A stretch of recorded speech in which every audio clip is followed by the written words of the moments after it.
Welcome here to the Storycraft Cafe. I am your host, Hank Garner. Today, I am super excited to have Katherine Faulkner on the show with me. She has an amazing new book. It is newly released. It's called The Other Mothers. And if you love thrillers the way I do, this is a must read. You've got to grab this book. It is so much fun. And I say fun. In a tongue in cheek kind of way because it's a fun read. The subject matter is absolutely nerve wracking, and that's what makes it so fun. But the other mothers, if you have not gotten this book yet, go grab it today. We're going to talk about it today. Welcome to the show, Katherine. Thank you so much for having me. It's so great to be here. Absolutely. I'm so excited to have you. I read the book over our Christmas break, and I've been had so much anticipation to talk with you about this. Katherine, I love to start each show with kind of a fun question to kind of get things going. And one question that I love to ask people is, what is your first memory of wanting to be a writer or storyteller? Oh, that's really interesting. I think I was in the third grade, and it was when I got very interested in writing stories, but also making them into books. So I would like staple them into my own little books. And then I Sure. remember my teacher saying that she loved my stories so much she was taking them home to read to her children.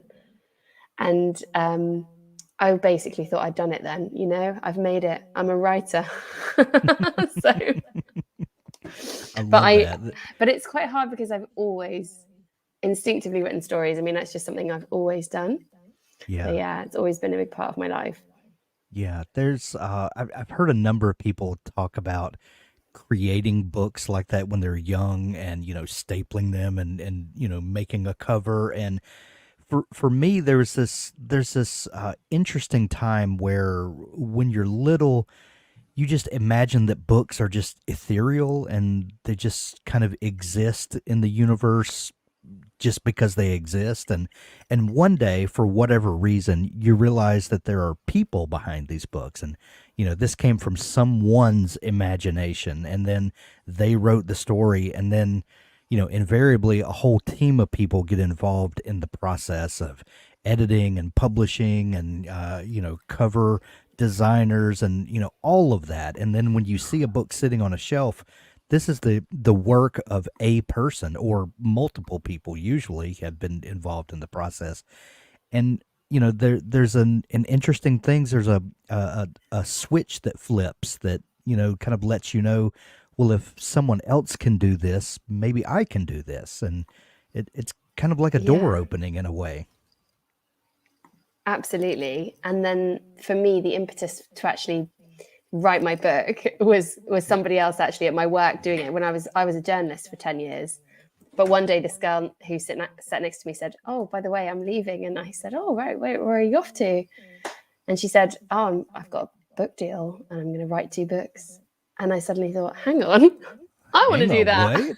That's my thing.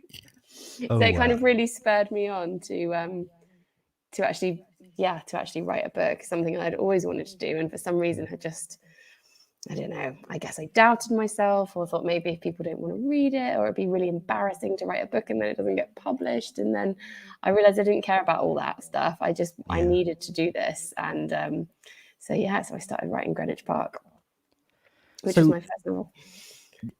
and another amazing book. And there's been a progression from that book to the new one in your writing style, and I don't mean that in um it definitely feels like the same author, if you know what I mean. But it's like with the other mothers, it's kind of the scope has broadened a little bit, and when you read the books, you'll know what I mean. But it's I don't know. Do you attribute your style progression to anything in particular?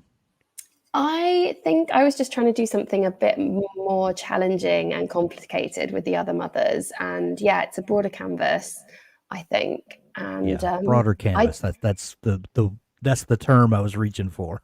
yeah, I guess I was pushing myself to do something even better. I had this amazing reaction to Greenwich Park kind of went a bit crazy, especially in North America. People really loved Yeah, it. And I didn't want that's to safe to say. disappoint people the second time round. So I wanted to do something that was really felt, I know that people would say, wow, this is really good as well. My worst nightmare was people thinking, oh, I liked Greenwich Park, but this one wasn't. So I worked really hard to kind of make it bigger and better. I was trying to do something quite structurally challenging. So Yeah. I got into a Well, bit you of trouble with my succeeded. editor over that, but we got there in the end. I want to touch back on your journalism career for just a minute. You worked for a decade as a journalist, an investigative or an investigative, as you guys might say across the pond, journalist. What got you interested in journalism to begin with? I guess I was always interested in writing. I was also really interested in the world, in people. I've always been quite nosy, um, and That so helps. yeah, and also there's a funny thing that happens to you when you're the kind of little kid that likes writing stories, is that you kind of go through your education and secondary schooling, and it's kind of taught to you that creative writing is something that kind of goes away as a subject. It's not something you're encouraged to do. And it's like, no, you need to get serious now. What's a proper job, I guess Right. I didn't really know much about publishing. I didn't really know that books could be my career in that way. And to me, I was quite excited by the idea of being a journalist, of writing about what was going on. I'm interested in the news, interested in politics and things, all of that sort of stuff. So it was quite a natural fit for me, and I wanted to write. And I don't think I had a book in me when I was 18, 19 years old, So Yeah. yeah, it was quite a natural. It felt like a natural career path for me, and I really loved it, And I still do some journalism and really enjoy it. But I think it's given me a lot actually as an author. It's given me a lot of inspiration and a lot of stories that I can kind of call up on. Yeah. Over the last 10 years, we've done more than 1,500 author interviews. And along that way, I've gotten to know quite a number of authors who began their career as journalists. And I always thought that that was an interesting path. Um, and most great author stories, are this kind of circuitous path that people take to becoming an author and gaining life experience here and there and those things that ultimately turn into fodder for stories. Yeah. But I've always thought it interesting the path from journalist to fiction writer, because on the surface you think that a journalist uh, you know tells the truth, is reporting the truth of what happened, and a fiction writer is making it all up.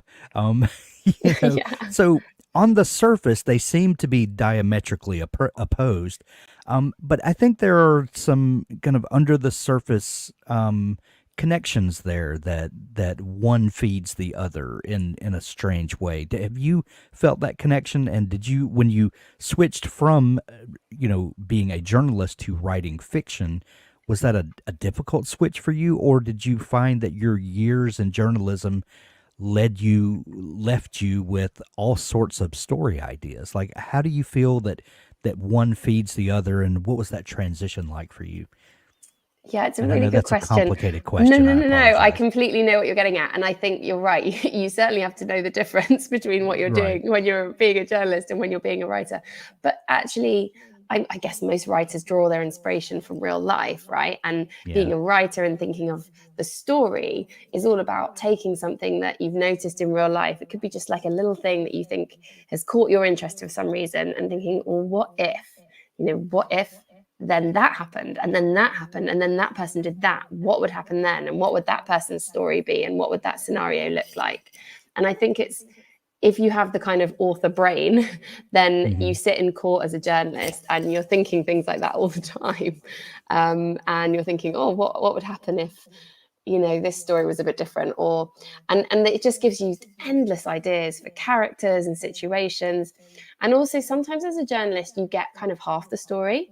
So you get left with, you cover a court case, and then you think, what happened to the people left behind by this tragedy? Or Right. what happened to them before that led them up to this point? So you're always wondering about the story, I think, the real story. And I think something that comes through, I hope, in The Other Mothers is some of my frustration as a journalist about getting to the story, because sometimes it just feels impossible. It's really, really difficult to get to the real truth. However good you are, however much you dig, there's always some dark corner of the story that you can't reach, Mhm. like a person who won't talk to you, or a piece of evidence that doesn't exist anymore, or something. And so what's really fun as a fiction writer is that you can fill in the dark corners with your own bits of the story. And that's kind of what the experience is like of reading The Other Mothers, because you're following the main character, Tash, who's a journalist, and she's investigating this story and she's piecing it together as best she can. But at one point she says to her husband, you never have the full picture. He says, you don't have the full picture, so how can you know this woman was murdered? And she says, that's not how it works as a journalist. You never have the full picture. You never have everything, but you have to piece it together as best you can. But the treat Right. for the reader is that you do get the full picture in the end, because you've got Sophie and you get to hear her story. And as a fiction writer, you can break the rules and you can do whatever you like. You can show the reader however much or however little that you want. So that's what's really fun and satisfying, I guess, about writing fiction versus doing journalism. Journalism's Yeah. constrained by the truth, and how much of the truth you can get at. Yeah. And fiction is not constrained by anything, and that's what makes it so exciting. I have one other question about journalism, and I usually ask a variation of this question to just about everyone who's been in journalism before, and I always get a lot of times I get a very similar answer from people, and um, the question I would have is, do you feel like as a fiction writer that you added any particular tools to your writer toolbox, being a journalist, that now helps you as a fiction writer? And I'll just go ahead and tell you the answer that most people give me is that they learned to write on a deadline, and that was more important than anything. The putting your backside in a chair and doing the work. Aside from that, do you feel like journalism equipped you in any special way to be a fiction writer? I definitely agree with that. I think writing's a muscle. And if Yeah. you write every day and you're a journalist, you just have to sit and get it done to deadline, then it makes you probably a bit more productive as an author. You don't have these, like, you hear about people sort of lying on a sofa and staring at the wall. I don't do that. I show up, I sit down, I do my 8 hours a day. I treat it like a job, like I used to treat my journalistic job. And sometimes I write a load of nonsense, that's the problem. But, I always show up and I always write. And yeah, I try very hard not to miss any deadlines. I think, though, that there are other things. So it's partly thinking about your reader. So if you've been a journalist at any sort of level, you're thinking about, you're trained to write for your reader. It's not about your ego. It's not about anything except you have to keep that person hooked on the story. You have to know how to, as a journalist, you're working so hard. You have to compete with so many things to get the reader's attention. Newspapers aren't competing with each other anymore. They're competing with Netflix and Facebook and Right. Instagram for your eyeballs, right? So Right. to get eyeballs on your story is really, you have to be very, very good at writing and in an engaging way. And you have to dispense with any kind of unnecessary nonsense that isn't serving the reader, that you've just put in because you like to write in this flowery way. Like, there's no tolerance for that. So you become quite ruthless and fixed on your mind as an author is fixed on where it should be, which is this serving the reader? Is anything actually happening in this chapter? Do we need so many characters? Is this just confusing? Do we need all this stuff? I love this passage about this beautiful nature reserve or whatever, but does the reader really need it? So I think as a journalist, you learn to be a little bit more like that, a bit tougher on yourself, a bit of your own editor, or I hope I've learned that, and to take your ego out of it a little bit as well. And there's also this skill called casting a cold eye, or that's what it was called when I went to journalism training. And it's about being able to look at your copy cold, like a reader, and read it like a reader and work out what's going wrong with it. that was a really important skill for me. And so I think you're quite good at doing that. And also you're used to basically a very tough, newsrooms are tough places. So you're Yeah. used to criticism and you develop a thick skin. I think that's been very useful for me. When I write a first draft and I send it to my editor, I get these gorgeous letters back from my editor at Bloomsbury or Simon and Schuster in North America. I love this. It's so great. And then in the middle, there's this like, I think maybe we could tweak this or tweak that, and da da da da. But basically, and then it always ends on like a positive note, and it's so uplifting and lovely, and it's like goes on for 9 pages. And actually, there's Spoonful loads of of sugar helps the yeah, medicine go yeah, down. Yeah. totally. But Yeah. whereas, what I'm used to in the newsroom is someone ringing me up and saying, that's going in the bin. That was rubbish. Try again. That's me putting it in more polite language than I would be used to. So Right. I think that you're quite good at. I do know other authors, debut authors, for example, who get these editorial letters and they're like, I can't believe they want to change my book, and I'm like, are you kidding me? Like, this is so normal. I'm so used.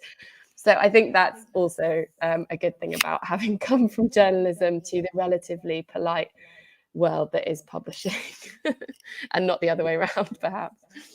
That was one of the better answers to that question that I've ever heard. That's great, great useful information. Katherine, one thing that I'm fascinated by is the beginnings of stories, the place where a story is born. A lot of people will ask, where do you get your ideas from? And I think that question is a little trite and maybe shallow, because if you're a writer, there are ideas everywhere. They're just flying around, and for whatever reason, there's that one idea that kind of floats a little higher than the rest, or just nags at you that just won't go away, and then that becomes the thing. And at one moment, a story idea comes, and you as the writer, you have to kind of dig it out of the ground, and when you polish it up, and then it excavate the story, and then in one form or fashion, it is a story. Then it is a book, but you have to work at it, and work on it and work on it, and it's your job as the writer to pull it all out. But for this book in particular, The Other Mothers, what was that moment of creation? Where did this initial story idea come from? Well, first of all, I love the way you put that, because that's exactly it. You have these ideas kind of floating around in the ether, and then some just float a bit higher than others and Right. nag at you. And I had exactly that with The Other Mothers. So I had this one thing that happened to me like 10 years ago when I was a trainee reporter, and it stayed with me. And it was an inquest I went to. And so it was about the death of this young man, and it was totally unexplained how he died. And this inquest basically concluded, we don't know what happened. And I just wasn't happy with that. I wasn't satisfied with it. I was so frustrated by the fact that no one had got to the bottom of this. And I just thought that this could have been a murder. Nobody really knows what had happened here. So I had always it bothered me that there had been no conclusion to this inquest, no proper conclusion. And when I was researching The Other Mothers, I talked to lots of coroners and pathologists and people who worked in criminal justice, and they told me, yeah, absolutely, a murder could be missed in this way and written off as an accident, just because there just wasn't enough evidence of anything, enough concrete stuff to hold on to. And I thought that whole case gave you so much imaginative space to imagine how a murder could be missed and written off as an accident at an inquest. So that's how the idea came to me for the book. And yeah, so that was the first kind of spark, I guess. Wow. So, did this book come about during the pandemic lockdowns? Yeah, so that was, well, I started writing it before the pandemic, but it was largely written during the pandemic. So my very unsuccessful story of the pandemic was that I had a baby in February 2020, my second baby.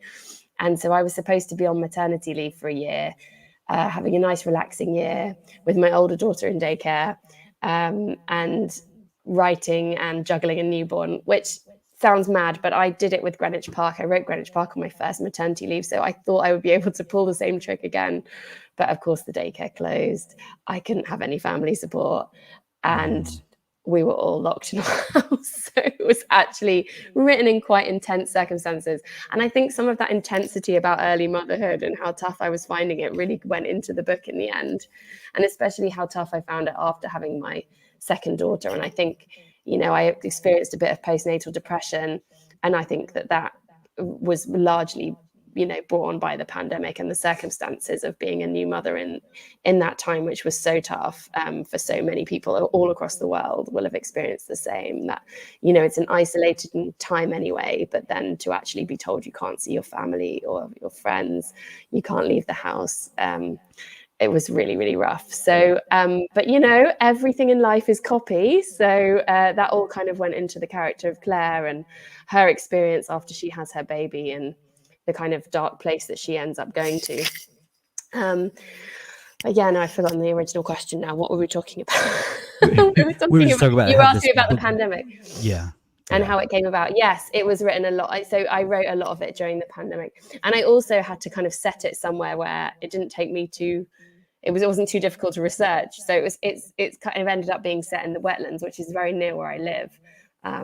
That's a real place, the wetlands where Sophie's body is found in the novel, and it's one of the few places I could kind of walk to with my pram. So, but I got really interested in that as a location, and it has this kind of creepy quality to it, and especially when there was nobody there, except for me, just Right. wandering around, going slowly mad. So yeah, that was all kind of part of it, really. The book is written with a very interesting narrative structure. Well, first off, the viewpoint. We've got a couple of different viewpoints in the book, but it's written um, mostly, if not all, I'm trying to remember, first person present tense, Mm-hmm. which is not unheard of at all, but it's rarer to have this sort of immediate feeling, this present tense. Mm-hmm.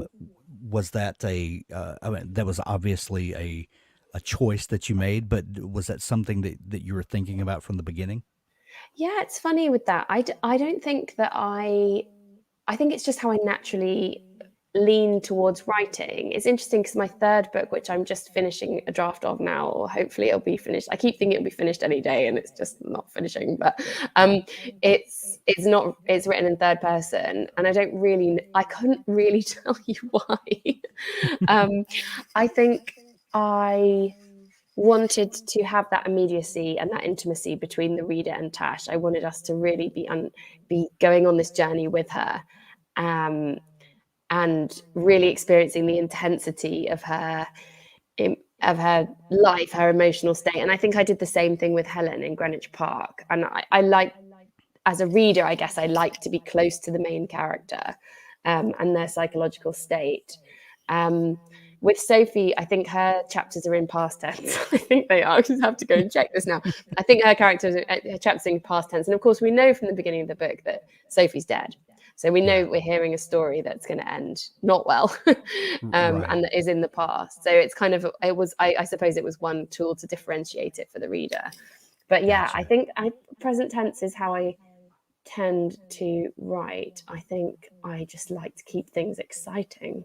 Maybe it's a bit of a cheap device for doing that, but Well, I guess I write. I write how I like to read. I'm yeah. always thinking about my readers, and I just kind of assume they're like me. They like Yeah. the same kind of books and the same kind of thing as I do. So yeah. Well, and like you mentioned in the beginning, we know something happened. Like we know that from literally from almost page one.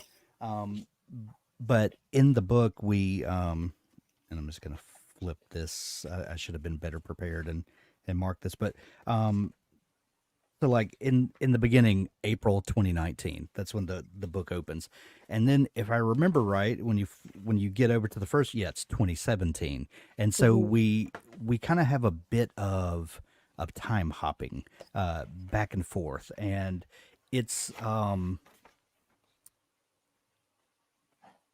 I don't want to say that it's confusing for a minute until you get your bearings, but it's It's written so with the pace is so quick and it just pulls you right in. So even though we're kind of bouncing around in the beginning, um, you don't know exactly what's happening, but you're engaged and along for the ride.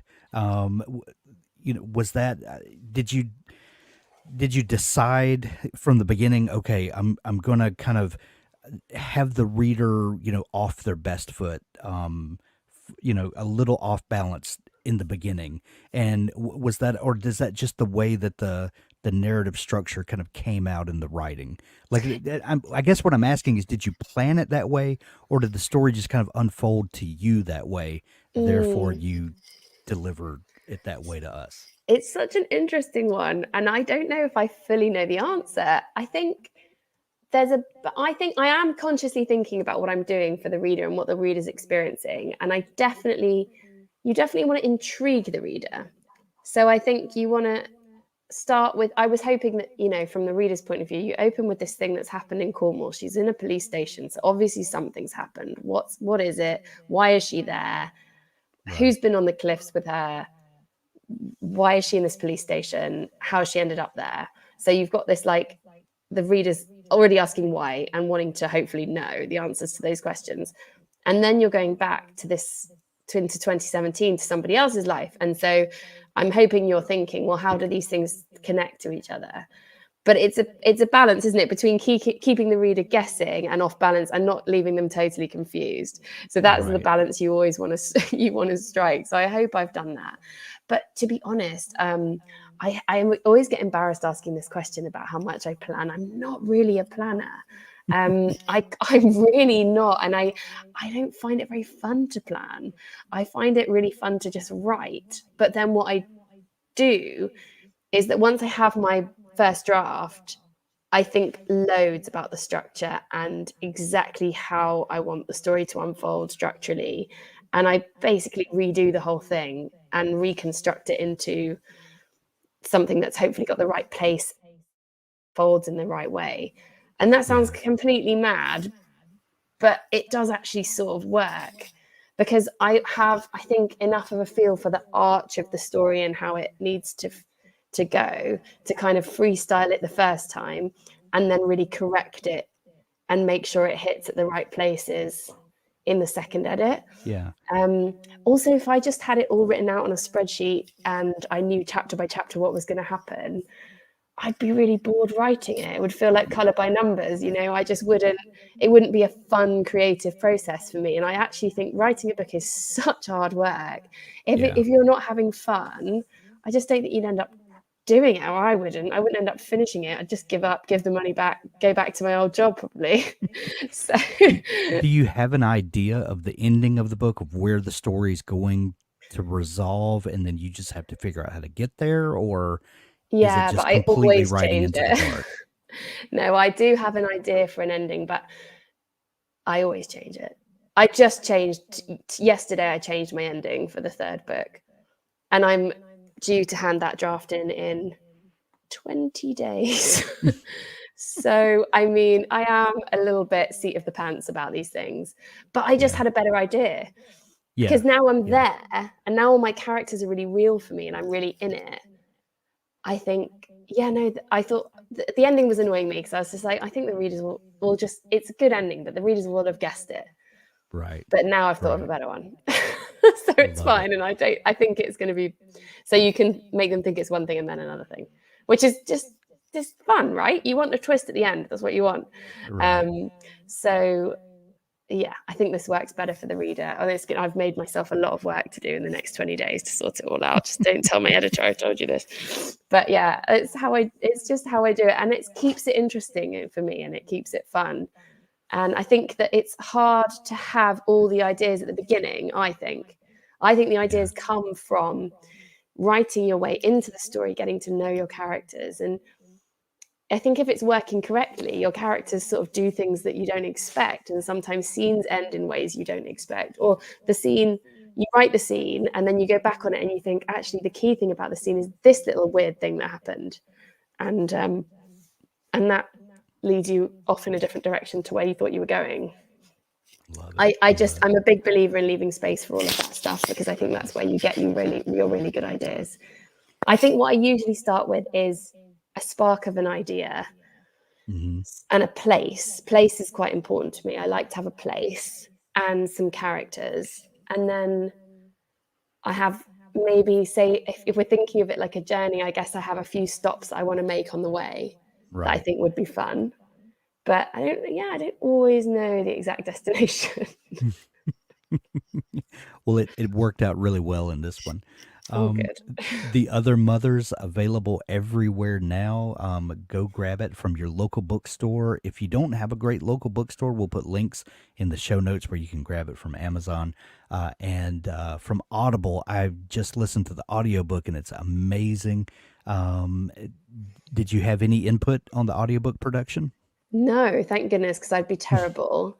Um, and I'm so thrilled with it. I think it's amazing. I mean, the audiobook of Greenwich Park actually won an award. It won an audio award for best thriller, which was amazing. So I was sort of worried that the audiobook of The Other Mothers wouldn't be as good. And I think audiobooks are so important. I mean, I love audiobooks. I wanted it to be really good. Absolutely. And no, it's not. I don't think it will disappoint you if that's your thing. It's a great audiobook. It's a great listen. Absolutely. The Other Mothers, go grab it today. Catherine, this has been so much fun chatting. Thank you for taking time to join us on the show. Not at all. Thanks so much. It's been an absolute pleasure.